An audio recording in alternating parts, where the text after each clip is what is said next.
পারস্য উপসাগর তীরে ইরানের প্রাচীন এবং ঐতিহাসিক সমুদ্র বন্দর বন্দর আব্বাস স্মরণকালের ভয়াবহ বিস্ফোরণ এবং আগুনে পুড়ে অনেকটা পোড়াবাড়িতে পরিণত হয়েছে বন্দর আব্বাসের শহীদ রাজাই বন্দর।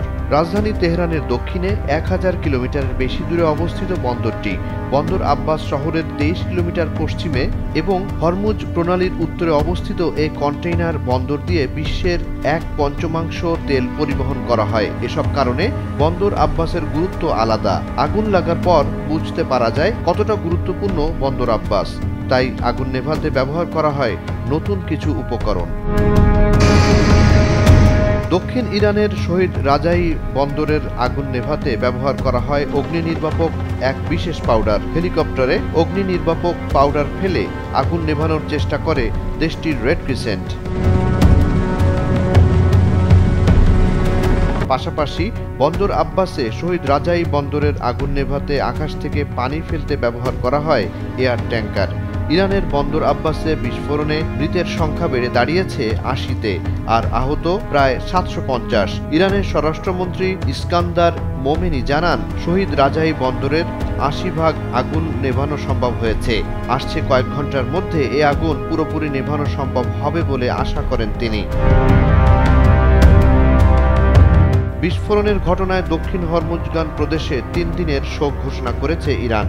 তবে ভয়াবহ এ বিস্ফোরণের কারণ এখনও অজানা। এদিকে বন্দর আব্বাসে শহীদ রাজাই বন্দরে ভয়াবহ বিস্ফোরণের ঘটনায় ইরানের জনগণের সঙ্গে সংহতি প্রকাশ করেছে লেবাননের ইসলামিক প্রতিরোধ আন্দোলন হিজবুল্লাহ এবং ফিলিস্তিনের প্রতিরোধ আন্দোলন হামাস ও ইসলামিক জিহাদ। হামাসের বিবৃতিতে বলা হয়, বন্দর আব্বাসের শহীদ রাজাই বন্দরের ঘটে যাওয়া দুর্ভাগ্যজনক বিস্ফোরণের পর আমরা ইসলামী প্রজাতন্ত্র ইরানের নেতৃত্ব, সরকার এবং জনগণের প্রতি পূর্ণ সংহতি প্রকাশ করছি। আমরা ক্ষতিগ্রস্তদের পরিবারের প্রতি আন্তরিক সমবেদনা এবং গভীর সহানুভূতি প্রকাশ করছি। হামাসের বিবৃতিতে বিস্ফোরণে আহতদের দ্রুত আরোগ্য কামনা করা হয়।